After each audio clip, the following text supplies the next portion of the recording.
عن عائشة رضي الله عنها أنها قالت لما رأيت من النبي صلى الله عليه وسلم طيب نفس فقلت يا رسول الله ادع الله لي. നമ്മൾ പക്ഷേ പല പ്രാവശ്യം കേട്ട ഒരു ചെറിയ സംഭവം. ആയിഷ ബീബി റളിയല്ലാഹു അൻഹ നബി തങ്ങളുടെ പ്രിയ പത്നി പറയുകയാണ്, ലമ്മാ റഅയ്തു മിനൻ നബി സല്ലല്ലാഹു അലൈഹി വസല്ലം തീബ നഫ്സിൻ, നബി തങ്ങൾ നല്ല സന്തോഷവാനായി നിൽക്കുന്ന ഒരു സന്ദർഭം എനിക്ക് മനസ്സിലായപ്പോൾ, നബി തങ്ങൾ വളരെ സന്തോഷത്തിലാണ്, റാഹത്തിലാണ്, എന്തും പറയാൻ പറ്റിയ നേരമാണ്, വലിയ തിരക്കോ വേറെ മനസ്സിൽ വേറെ ചിന്തകളൊന്നുമില്ല, ഒക്കെ റിലാക്സായി ഫ്രീ ആയി നിൽക്കുന്ന നബിതങ്ങൾ നല്ല ഹാപ്പിയായി നിൽക്കുകയാണ് എന്ന് മനസ്സിലാക്കിയ സമയത്ത് കുൽത്തു, ഞാൻ ചോദിച്ചു, നബിയോട് ഞാൻ പറഞ്ഞു, യാ റസൂലുള്ളാഹി, അല്ലാഹുവിൻ്റെ തിരുദൂതരെ, ഞാൻ നിങ്ങളുടെ ഭാര്യയല്ലേ, ഉദ്ഉല്ലാഹ ലി, അങ്ങ് എനിക്ക് വേണ്ടി പഠിച്ചവനോട് എനിക്ക് സ്പെഷ്യലായിട്ട് എനിക്ക് വേണ്ടി ഒന്ന് നിങ്ങൾ ദ്വാരക്കുമെന്ന് പറഞ്ഞു. നബിതങ്ങളോട് എപ്പോഴും എല്ലാ കാര്യങ്ങളും പറയാൻ ചിലപ്പോൾ കഴിഞ്ഞോളണമെന്നില്ല, കാരണം നബിതങ്ങൾക്ക് പല തിരക്കുകളും പല ചുറ്റുപാടുകളും ഒക്കെ ഉണ്ടാവുമല്ലോ. അപ്പോൾ നബിതങ്ങൾ വളരെ ഫ്രീ ആയി നിൽക്കുകയാണ്, അവിടെ നിന്ന് നല്ല ഹാപ്പിയാണ്, നല്ല മൂഡിലാണ് എനിക്ക് മനസ്സിലായപ്പോൾ ആയിഷ ബീവി പറഞ്ഞു, നബി നിങ്ങൾ എനിക്ക് വേണ്ടി ദ്വാരക്കി, എനിക്ക് വേണ്ടി മാത്രമായിട്ടൊന്ന് ദ്വാരക്കിയായിരുന്നു. അപ്പോൾ ഫക്കാൽ, അപ്പോൾ നബിതങ്ങളൊന്നും പറഞ്ഞു, വേറെ ഷുഗറൊന്നുമില്ലല്ലോ, നബിതങ്ങളങ്ങ് സ്പെഷ്യലായിട്ട് ആയിഷ ബീവിക്ക് വേണ്ടി മാത്രമായിട്ട് ദ്വാരം കൊടുത്തു. അല്ലാഹുമ്മ ഗുഫ്രിലി ആയിഷ, പഠിച്ചോൻ എൻ്റെ ഈ ആയിഷക്ക് ഇനി പുറത്തു കൊടുക്കും, മാ തഖദ്ദമ മിൻ ദംബിഹാ വമാ അസറത്ത് വമാ അഅലനത്ത്, പഠിച്ചോനെ മാ തഖദ്ദമ മിൻ ദംബിഹാ വമാ തഅഖറ മാ അസറത്ത് വമാ അഅലനത്ത്, എൻ്റെ ഈ കെട്ടിയോള് എൻ്റെ ആയിഷ, അവൾ അറിഞ്ഞു ചെയ്തതും അറിയാത്ത ചെയ്തതും രഹസ്യമായി ചെയ്തതും കുറേ മുമ്പ് ചെയ്തതും നീ ചെയ്യാൻ പോകണം എന്തൊക്കെ ഉണ്ടോ ഒക്കെ പുറത്തു കൊടുത്ത് അവളെ ശുദ്ധീകരിക്കും, ഒക്കെ നീ മാപ്പാക്കി കൊടുക്കുക എന്നൊക്കെ പറഞ്ഞ് ആയിഷ ബീവിക്ക് വേണ്ടിയാണ് വല്ലാതെ അങ്ങ് ദ്വാരം കൊടുത്തു. അപ്പോൾ ആയിഷ ബീവിൻ്റെ പേര് പറഞ്ഞ് പ്രത്യേകം ദ്വാരുന്നപ്പോൾ ആയിഷ ബീവിക്കും പെരുത്ത് സന്തോഷമായി, വലിയ സന്തോഷം, വലിയ ഹാപ്പിയായി. അപ്പോൾ വഹിക്കത്താക്ക ആയിഷ, അപ്പോൾ ആയിഷ ബീവി കണ്ട് ചിരിച്ചു, അവരങ്ങ് ചിരിക്കുകയും സന്തോഷം കൊണ്ട് ഹത്താ സഖത റഅ്സുഹാ ഫീ ഹിജ്രിഹാ, സന്തോഷം കൊണ്ട് നബിതങ്ങളെ മേത്തുകൂടെ ഉണ്ട് വീണു. കാരണം എനിക്ക് വേണ്ടിയല്ലേ ദ്വാരുന്നു, എനിക്ക് വേണ്ടി മാത്രം ഇങ്ങോട്ട് ദ്വാരുന്നല്ലോ എന്ന് പറഞ്ഞിട്ട് കെട്ടിപ്പിടിച്ചിട്ട് നബിതങ്ങളെ മടിക്കാണ്ട് വീണു. മിനൽ ളഹക്കി, ചിരിച്ചുകൊണ്ട് സന്തോഷിച്ച് ഭയങ്കര ഹാപ്പി ആയിട്ട് ചിരിച്ച് നബിതങ്ങളെ മടിക്കാണ്ട് വീണിട്ട് പറഞ്ഞു, നിങ്ങൾ എനിക്ക് വേണ്ടി ദ്വാരുന്നല്ലോ. ഫഖാല ലഹ, അപ്പോൾ ആയിഷ ബീവിയോട് നബിതങ്ങൾ പറഞ്ഞു, ഓഹോ ആയിഷ, എന്തോ ഒരു സന്തോഷമല്ലേ എനിക്ക്, യസുറുക്കി ദ്വാഇ, നിനക്ക് വേണ്ടി ഞാനൊന്ന് പ്രത്യേകം എടുത്ത് ദ്വാരുന്നപ്പോൾ എനിക്ക് വലിയ സന്തോഷം, ആ സന്തോഷം കൊണ്ട് നീ ചിരിച്ച് എൻ്റെ മടിയൊക്കെ വീഴുന്ന എനിക്കൊരു കാര്യം കേൾക്കണോ. ഫഖാലത്ത് വമാലി ലാ യസുറുനി ദ്വാഅക്, നബിയെ നിങ്ങളെ ദ്വാ എങ്ങനെ എന്നെ സന്തോഷിക്കാതിരിക്കുക, നിങ്ങൾ എനിക്ക് വേണ്ടി പ്രത്യേകം എടുത്ത് ദ്വാരുന്നില്ലേ, എനിക്ക് പിന്നെ സന്തോഷമാകാതിരിക്കുമോ.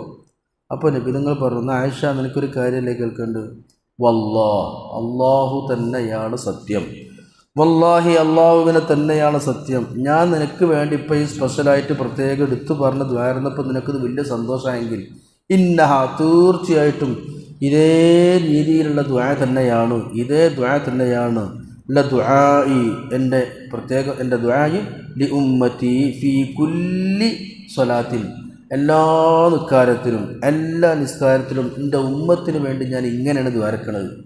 ഞാൻ നിനക്ക് വേണ്ടി പ്രത്യേകമായി ദുആ ചെയ്തപ്പോൾ ആ ദുആൻ്റെ പ്രത്യേകത കണ്ടിട്ട്, നിനക്ക് വേണ്ടി മാത്രം പ്രത്യേകം ദ്വാരുന്നതല്ല, അത് കണ്ടിട്ട് നിനക്ക് വലിയ സന്തോഷമായെങ്കിൽ ഈ ദ്വാരൻ്റെ അതേ കോലത്തിലും രൂപത്തിലും ഭാവത്തിലും ശൈലിയിലും ഈ ദ്വാരൻ്റെ അതേ അർത്ഥത്തിലും പദത്തിലും തന്നെയാണ് ഓരോ നിസ്കാരത്തിലും എൻ്റെ ഉമ്മത്തിന് വേണ്ടിയിട്ട് ഞാൻ ദ്വാരക്കണത് എന്ന് നബിതങ്ങൾ ആയിഷ ബീവിക്ക് പറഞ്ഞു കൊടുക്കുന്നുണ്ട്.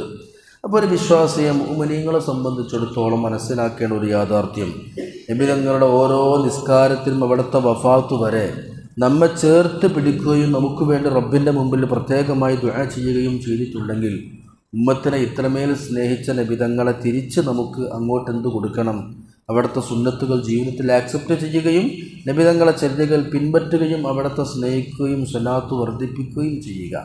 അതാണ് ഖുർആൻ പറഞ്ഞത്, ലഖദ് ജാഅകും റസൂലുൻ മിൻ അൻഫുസികും അസീസുൻ അലൈഹി മാ അനിത്തും ഹരീസുൻ അലൈക്കും ബിൽ മുഅ്മിനീന റഊഫുർ റഹീം. തൗബ സൂറത്ത്. നിങ്ങൾക്ക് അവതരിപ്പിക്കപ്പെട്ട നബി പ്രവാചകൻ, നിങ്ങളിലേക്ക് വന്ന ദൂതർ സല്ലല്ലാഹു അലൈഹി വസല്ലം എങ്ങനെ നിങ്ങൾക്കറിയോ, അസീസുൻ അലൈഹി മാ അനിത്തും, നിങ്ങളൊന്ന് ക്ഷീണിച്ചാൽ, നിങ്ങളൊന്ന് വിഷമിച്ചാൽ അത് നബിതങ്ങൾക്ക് സഹിക്കാൻ പറ്റൂല. അസീസുൻ അലൈഹി മാ അനിത്തും, നിങ്ങൾ വിഷമിച്ചാൽ, പ്രയാസപ്പെട്ടാൽ നബിതങ്ങൾക്കത് ഭയങ്കര ഫീലാവും. അങ്ങനെ നിങ്ങളെ സ്നേഹൻ്റെ ഒരു റസൂലാണ് നിങ്ങളിലേക്ക് വന്നത്. റഊഫുൻ, വളരെ മൃദുലതയും സ്നേഹവും നിങ്ങളോട് വാത്സല്യമുള്ള ആളാണ് നിങ്ങളുടെ ദൂതൻ. റഹീം, കാരുണ്യവാനുമാണ്, നിങ്ങളോട് വലിയ കാരുണ്യവും സ്നേഹവുമുള്ള ആളാണ് നിങ്ങളെ റസൂലെന്ന് ഖുർആൻ തൗബ സൂറത്തിൽ അല്ലാഹു തആല എടുത്തു പറയുകയാണ്. ഒരു കുട്ടിക്ക് വേദനിച്ചാൽ, കുട്ടിക്ക് പനിച്ചാൽ, ആ കുട്ടിക്ക് ഗ്ലൂക്കോസ് കയറ്റുന്ന സമയത്ത് സ്നേഹത്തോടെ കുട്ടിയുടെ തലക്കപ്പുറത്ത് ഉമ്മ ഇരിക്കും. എന്നിട്ട് ആ ഉമ്മ കുട്ടിയെ തലോടിയും തടവിയും സമാധാനിപ്പിച്ചും ഒഴിഞ്ഞു കൊടുത്തും കുട്ടിയുടെ തലയിലും കയ്യിലൊക്കെ ഒഴിഞ്ഞു കൊടുത്ത സ്നേഹത്തോടെ വാത്സല്യന്തിയായ വളരെ വലിയ സ്നേഹവും ആ കുട്ടിയോട് ഇഷ്ടമുള്ള പ്രിയപ്പെട്ട ഉമ്മ ആ കുട്ടീൻ്റെ തലക്കപ്പുറത്തിരുന്ന് കുട്ടിനെ കെട്ടിപ്പിടിച്ച് അങ്ങനെ ആശ്വസിപ്പിക്കുന്ന പോലെ, ആ ഉമ്മയെപ്പോലെ കുട്ടിയോട് സ്നേഹമുള്ള ഉമ്മ കുട്ടിയെ എങ്ങനെ ആശ്വസിപ്പിക്കുന്നത് പോലെ ഖുർആൻ പറയുന്നു, അസീസുൻ അലൈഹി മാ അനിത്തും ഹരീസുൻ അലൈക്കും, ഉമ്മത്തിനോട് ഭയങ്കര അലച്ച, ഉമ്മത്തിനോട് വല്ലാത്ത ഇഷ്ടം. അങ്ങനെയാണ് നബിതങ്ങൾ നിങ്ങളിലേക്ക് വന്നത്. അപ്പോൾ ഉമ്മത്തിന് വേണ്ടി എത്രത്തോളം സമാധാനിപ്പിച്ചും ആശ്വസിപ്പിച്ചും നമുക്ക് വേണ്ടി ജീവിച്ച് ഇനി മഹശറയിലും എല്ലാ പ്രവാചകന്മാരും അവർക്ക് അല്ലാഹു നൽകുന്ന കസേരകളിൽ ഇരിപ്പിടങ്ങളിൽ ഇരിക്കുമ്പോൾ ഒരു സെക്കൻഡ് പോലും തനിക്ക് വേണ്ടി ഒരുക്കപ്പെട്ട ഇരിപ്പിടത്തിലിരിക്കാതെ ഉമ്മത്തിനെ എങ്ങനെയെങ്കിലുമൊക്കെ കഴിച്ചിലാക്കി രക്ഷപ്പെടുത്തി ശുപാർശ ചെയ്യാൻ വേണ്ടി മഹശറിയിൽ ഓടി നടക്കുന്ന ഹബീബായ ഷഫീഉനാ റസൂലുള്ളാഹി സ്വല്ലല്ലാഹു അലൈഹി വസല്ലം, ആ നബിതങ്ങളുമായി നമ്മളെ മനസ്സിൽ ഒരു വലിയ ബന്ധം ഉണ്ടാക്കണം. എപ്പോഴും സ്വലാത്ത് വർദ്ധിപ്പിക്കുകയും ഒരു കാര്യം ചെയ്യുമ്പോൾ നബിതങ്ങളെ സുന്നത്താണ് എന്ന് കരുതിയിട്ട് ചെയ്യുകയും ചെയ്യുക. പിതാൻ ആയിഷ ബി പറഞ്ഞത് എനിക്കത് വലിയ സന്തോഷമായിട്ട് തോന്നും. അപ്പോഴാ നബിതങ്ങൾ പറഞ്ഞത്, വല്ലാഹി ഇന്നഹാ ലദുആഇ ലി ഉമ്മത്തി ഫീ കുല്ലി സ്വലാത്തിൻ, എല്ലാ നിസ്കാരത്തിലും എൻ്റെ ഉമ്മത്തിന് വേണ്ടിയിട്ടാണ്, എൻ്റെ ഉമ്മത്തിന് വേണ്ടിയിട്ടും ഇങ്ങനെയാണ് ഞാൻ ദ്വാരക്കണത്. ഇതൊക്കെ മനസ്സിലാകുമ്പോഴാണ് ഒരു നേതാവിന് വേണ്ടി അനുയായികൾ എത്രത്തോളം സമർപ്പിക്കപ്പെടേണ്ടവരാകണമെന്ന് നമുക്ക് ബോധ്യപ്പെടാം. അതുകൊണ്ടാണ് ഖുത്ബ ഓതുമ്പോൾ സ്വലാത്തുണ്ടല്ലോ, ഒന്നാമത്തെ ഖുത്ബയിലും സ്വലാത്തുണ്ട്, രണ്ടാമത്തെ ഖുത്ബയിലും സ്വലാത്തുണ്ടല്ലോ. ഖുത്ബ ഓതുമ്പോൾ സ്വലാത്ത് വേണം. ഏത് സമയത്താണ് സ്വലാത്തില്ലാത്തത്? ആ സ്വലാത്ത് പ്രത്യേകം ചൊല്ലാൻ കൽപ്പിക്കപ്പെട്ട സമയങ്ങളിൽ മാത്രമല്ലാതെയും നമ്മൾ എപ്പോഴും അധികരിപ്പിക്കണം. അത് മനുഷ്യന്മാർക്ക് തിരക്കും ചുറ്റുപാടൊക്കെ ഉണ്ടാവുമെന്ന് കണ്ടുകൊണ്ടാണ് മുൻഗാമികൾ എന്ത് ചെയ്ത് അതിന് പ്രത്യേക ഒരു ടൈം ടേബിൾ നിശ്ചയിച്ചത്. അല്ല, ആ ടൈം ടേബിൾ പ്രത്യേകം ഒരു സുന്നത്തായതുകൊണ്ടൊന്നും അല്ല, പ്രത്യേകം മനസ്സിലാക്കണം. നമ്മളിപ്പോൾ ഇൽമ് പഠിക്കാൻ പ്രത്യേക ഒരു ടൈം ടേബിളൊന്നുമില്ലല്ലോ. ഇൽമ് എപ്പോഴും പഠിക്കുക. പക്ഷേ നമ്മളെ കുട്ടികൾക്ക് സ്കൂൾ പഠിക്കാനുണ്ടാവും, സ്കൂളിൽ പോകാനുണ്ടാവും, വേറെ കുറേ ചുറ്റുപാടുണ്ടാവും. അതുകൊണ്ട് നമ്മുടെ നാട്ടിലെ മദ്രസ കമ്മിറ്റിക്കാരൊക്കെ രാവിലെ 7 മണി മുതൽ 9 മണി വരെ, അല്ലെങ്കിൽ 6 മണി മുതൽ 8 മണി വരെ മദ്രസ ടൈം വെക്കും. അപ്പോൾ ഒരാൾ വിമർശിച്ചിട്ട് പറയാണ്, അങ്ങനെ ഇൽമ് പഠിക്കാൻ പ്രത്യേക സമയം വെക്കാൻ പറ്റുമോ? എപ്പോഴും പഠിച്ചൂടെ? എപ്പോഴും ഇൽമ് പഠിച്ചൂടെ? രാവിലെ 8:30 മുതൽക്ക് 10:30 വരെ 5ാം ക്ലാസ്സുകാർക്ക്, 6 മണി മുതൽക്ക് 7:30 വരെ 9ാം ക്ലാസ്സുകാർക്ക്, അങ്ങനെയൊക്കെ ഇൽമ് പഠിക്കാൻ പ്രത്യേക സമയം നിശ്ചയിക്കാൻ പറ്റുമോ എന്ന് പറയാൻ പറ്റുമോ? പറ്റൂല. അതെന്തിനാ സമയം നിശ്ചയിച്ചു? കുട്ടികൾക്ക് സ്കൂൾക്ക് പോകാണ്ട്. അങ്ങനെ പല ചുറ്റുപാടുള്ളതുകൊണ്ട് നമ്മളെ സൗകര്യത്തിന് പ്രത്യേക സമയം നിശ്ചയിച്ച് ടൈം ടേബിൾ ആക്കുമ്പോൾ അത് ഒരു പങ്ക്ച്വലായിട്ട് കൃത്യനിഷ്ഠമായി നടക്കും. അതുകൊണ്ടാണ് ഏത് സംഗതി അങ്ങനെ തന്നെയാണല്ലോ. ഒരു പ്രത്യേക സമയമൊക്കെ വെച്ചിട്ട് നമ്മൾ അതിന് പ്രത്യേകമായ ഒരു ഫ്രെയിം ഉണ്ടാക്കുമ്പോൾ നമുക്ക് ചെയ്യാൻ പറ്റും. അതുകൊണ്ടാണ് ചില നാട്ടിലൊക്കെ എന്ത് ചെയ്യുന്നറിയോ, 5 വക്ത് നിസ്കാരം കഴിഞ്ഞാൽ അപ്പോൾ ഒരു 3 സ്വലാത്തുണ്ട്. അപ്പോൾ ചില ആൾക്കാർ പറയും, എന്തിനാണ് ബിദഅത്ത് ഉണ്ടാക്കുന്നത്? അങ്ങനെ റസൂൽ പഠിപ്പിച്ചിട്ടില്ലല്ലോ. പഠിപ്പിച്ചിട്ടില്ല, ശരി തന്നെയാണ്. പക്ഷേ നമ്മളെന്തിനാ വെച്ചാൽ ഒറ്റക്കൊന്നും അങ്ങനെ മനുഷ്യന്മാർ ഓരോ തിക്കും തിരക്കും ചുറ്റുപാടുകളൊക്കെ ആകുമ്പോൾ സ്വലാത്തൊന്നും ജീവിതത്തിൽ മറന്നു പോകും. അപ്പോൾ അതൊരു ടൈം ടേബിളായിട്ട് എന്നും നിസ്കാരത്തിന് ശേഷം 3 സ്വലാത്ത്, അങ്ങനെ ആകുമ്പോൾ 5 വക്ത് നിസ്കാരത്തിന് ശേഷം ചെല്ലുമ്പോൾ ഒരു 15 ഉണ്ടാവുമല്ലോ എന്നുള്ള നിലയ്ക്ക് നമ്മുടെ പള്ളിയിലെ ഇപ്പോൾ ഈശാന് ശേഷം 10 ചെല്ലും. അങ്ങനെ പ്രത്യേക റസൂൽ പഠിപ്പിച്ചതോ പ്രത്യേക സുന്നത്തൊന്നും അല്ലത്. ഇതിനെന്തിനാ വെച്ചാൽ അങ്ങനെ ആകുമ്പോൾ മുടങ്ങാതെ നമുക്ക് കൊണ്ടുനടക്കാൻ പറ്റും. എപ്പോഴും ജമാഅത്തിന് വരുന്ന നമുക്കത് ഒരു ദിവസം ഈശാൻ്റെ ശേഷം 10 സ്വലാത്ത് ഇല്ലാൽ നമ്മൾ മറന്നു പോവില്ല. നേരെ മറിച്ച് നമ്മൾ ചെല്ലണം എന്നൊക്കെ മനസ്സിലിങ്ങനെ പറയും. നമ്മളെ കച്ചവടം ചുറ്റുപാടുകളും പെണ്ണുങ്ങളും കുട്ടികളും ആശുപത്രി അതിൻ്റെ ഇടയിൽ കൂടെ എല്ലാം വിട്ടുപോകും, ശ്രദ്ധയിൽ നിന്ന് പോകും. അപ്പോൾ അങ്ങനെ അതുകൊണ്ട് നമുക്കത് പാലിക്കാൻ വേണ്ടിയിട്ടാണ് പ്രത്യേകമായിട്ട് ഇങ്ങനെ ഒരു സമയങ്ങളൊക്കെ നിശ്ചയിച്ചത്. മനസ്സിലായോ? അതിനാണ് ഈ സ്വലാത്ത് മജ്‌ലിസുകളൊക്കെ പഴയ കാലത്തെ നമ്മളെ ഉസ്താദന്മാരും കാരണന്മാരൊക്കെ വെച്ചത്. എല്ലാ വെള്ളിയാഴ്ച രാവും സ്വലാത്തുണ്ട് പറയും. അപ്പോൾ ഒരുമിച്ച് കൂടിയിട്ട് ആ പള്ളിയിൽ പരിപാടി ഇല്ല പോവാറയും. അങ്ങനെ പോയിട്ട് എന്ത് ചെയ്യുമ്പോൾ ഒരു 100 സ്വലാത്തും 300 സ്വലാത്തൊക്കെയാണ് ചെല്ലും. അപ്പോൾ അതങ്ങ് ഉണ്ടാവും, അതങ്ങ് ചെല്ലും, അനങ്ങേറ്റം ഉണ്ടാവില്ല. ഇൽമടിക്കാൻ എല്ലാവർക്കും അറിയാം, ഇൽമടിക്കാൻ വലിയ കൂലിയാണ്. പക്ഷേ ആരെങ്കിലും എൻ്റെ ഉസ്താദന്മാരടുത്ത് പോയിട്ട് ഇൽമടിക്കുമോ? ഇല്ല. അതിനൊരു പ്രത്യേക സമയമൊക്കെ വെച്ചിട്ട് മതപഠന ക്ലാസ് സംഘടിപ്പിക്കും. എല്ലാ ഞായറാഴ്ച രാവിലെ ഒരു 9 മണിക്ക് ഖുർആൻ ക്ലാസ്. അപ്പോൾ ഒരാൾ ചോദിക്കുകയാണ്, അങ്ങനെ ഹദീസിലുണ്ടോ, അങ്ങനെ ഖുർആനിലുണ്ടോ എല്ലാ ഞായറാഴ്ച രാവിലെ 9 മണിക്ക് ഖുർആൻ ക്ലാസ് എടുപ്പിക്കാൻ വേണ്ടിയിട്ട് എല്ലാ ഞായറാഴ്ച 9 മണിക്ക് സമയം നിശ്ചയിക്കാൻ പറ്റുമോ? വിദേഹത്തല്ലേ? അള്ളാഹ് പറഞ്ഞോ, റസൂല് പറഞ്ഞോ, തെറ്റല്ലേ? അങ്ങനെ പ്രത്യേകം ചെയ്യാൻ പറ്റുമോ ചോദിച്ചാൽ ശരിയാണ്, പറ്റൂല. അങ്ങനെ ഞായറാഴ്ച 9 മണിക്ക് ഖുർആൻ ക്ലാസ് വെക്കണമെന്ന് റസൂല് പറഞ്ഞിട്ടില്ല. പക്ഷെ അന്നാണ് നമുക്ക് ഒഴിവ്, കുട്ടികൾക്ക് സ്കൂൾ ഉണ്ടാവില്ല, അതല്ലെങ്കിൽ കുട്ടികൾ ഓഫീസ് ഉണ്ടാവില്ല, ജോലി ഉണ്ടാവില്ല, എല്ലാവർക്കും ഫ്രീ ആണ്, ഹോളിഡേ ആണ്. അപ്പോൾ സൗകര്യത്തിന് കല്യാണമൊക്കെ ഉച്ചൻ്റെ ശേഷം ഉണ്ടാവുക, ഒരു 12 ശേഷം 10 ശേഷം ഉണ്ടാവുക. അതുകൊണ്ട് 10 സൗകര്യത്തിനുള്ള സമയം നിശ്ചയിച്ചു. അപ്പോൾ അത് എല്ലാവരും പങ്കെടുക്കും. അല്ലാതെ എപ്പോഴും ഇൽമ പഠിച്ച് ആരെടുത്തും പോയാൽ ആര് പോകണം, ആരും പോകില്ല, പഠിച്ചില്ല.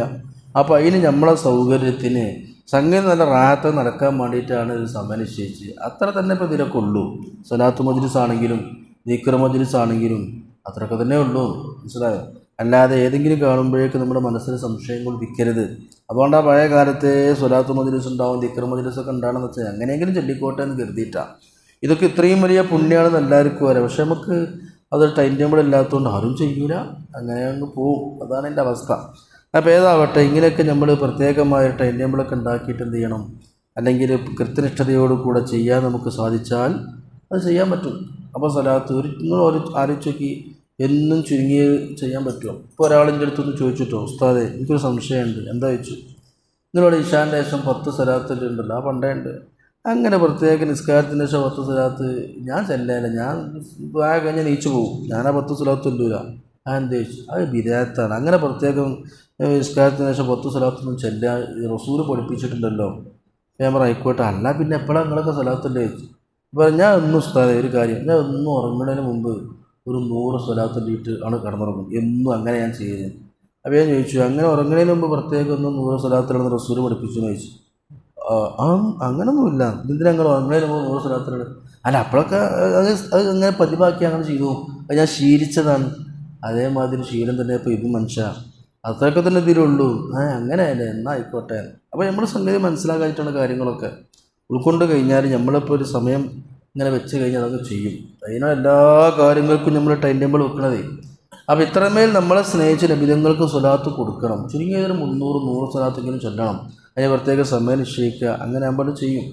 നമുക്കിപ്പോൾ വ്യായാമം ചെയ്യാം, എല്ലാവർക്കും വരെ വ്യായാമം ചെയ്യാൻ നല്ലതാണ്. ആരെ പനി ചെയ്യാൻ പോകാം. നേരെ മറിച്ച് പ്രത്യേക ഒരു സ്ഥലത്ത് ഒരുമിച്ച് കൂടി രാവിലെ 6:30 ഇന്ന സ്ഥലത്ത് ഒരുമിച്ച് ഓടണം, അത് നമുക്ക് 1/2 മണിക്കൂർ കളിക്കണം. അപ്പോൾ ടൈം വെക്കുമ്പോൾ ആ സമയത്തുകൊണ്ട് എല്ലാവരും വരും, അല്ലെങ്കിൽ ആയിട്ട് ഉണ്ടാവില്ല. മനസ്സിലായോ? അതിനാണിപ്പോൾ ഇതൊക്കെ അത്ര തന്നെയുള്ളൂ ഈ ഭാഗത്തിൻ്റെ കാര്യങ്ങളൊക്കെ. അത് മനസ്സിലാക്കി കഴിഞ്ഞാൽ മനസ്സ് വിശാലാവും, സംഗീത റാഹത്താവും. എല്ലാം ഇങ്ങനെ ചോദ്യം ചെയ്യാതെ കാര്യങ്ങൾ ഉൾക്കൊണ്ടുകൊണ്ട് എല്ലാവരും ഉൾക്കൊണ്ട് നല്ല വിശാല മനസ്കതയോടെ ഇങ്ങനെ പോകാൻ പറ്റും. അല്ലെങ്കിൽ നമ്മളെ മനസ്സ് കുടുസാവും, എല്ലാവരോടും ദേഷ്യവും അറപ്പും, അവരൊക്കെ മോശക്കാരാണ്, നമ്മൾ മാത്രം ഉഷാർ, ഇതിന് കിബറൊക്കെ കയറി വരും. നമ്മൾ വിനയാന്വിതരാവുക. ആരും ചോദ്യം ചെയ്ത് അവരൊക്കെ മോശക്കാരാണെന്ന് പറയാതെ ഹബീബിൻ്റെ സുന്നത്തൊക്കെ മുറുകെ പിടിച്ച് മുത്തഖീങ്ങളായി ജീവിക്കുക. ഇങ്ങനെയൊക്കെ നമ്മളെ സ്നേഹിച്ചു എന്ന് മനസ്സിലാക്കിയാൽ ആ നബിതങ്ങൾക്ക് മേൽ സ്വലാത്ത് വർദ്ധിപ്പിക്കാനുള്ള അവസരങ്ങളൊക്കെ ഉപയോഗപ്പെടുത്തുക. അള്ളാഹു നമ്മുടെ ഖൽബിൽ ഈമാനും തഖ്വയും സിറാത്ത് മുസ്തഖീമിലൂടെ സഞ്ചരിക്കാനുള്ള ഇസ്തിഖാമത്ത് നൽകി നമ്മുടെ ഖൽബ് ശുദ്ധിയാക്കി ഹബീബിൻ്റെ യഥാർത്ഥ മുത്തബഈങ്ങളിൽ അള്ളാഹു നമ്മെ ഉൾപ്പെടുത്തി അനുഗ്രഹിക്കുമാറാകട്ടെ. ആമീൻ യാ റബ്ബൽ ആലമീൻ. അസ്സലാമു അലൈക്കും വറഹ്മത്തുള്ളാഹി വബറകാതുഹു.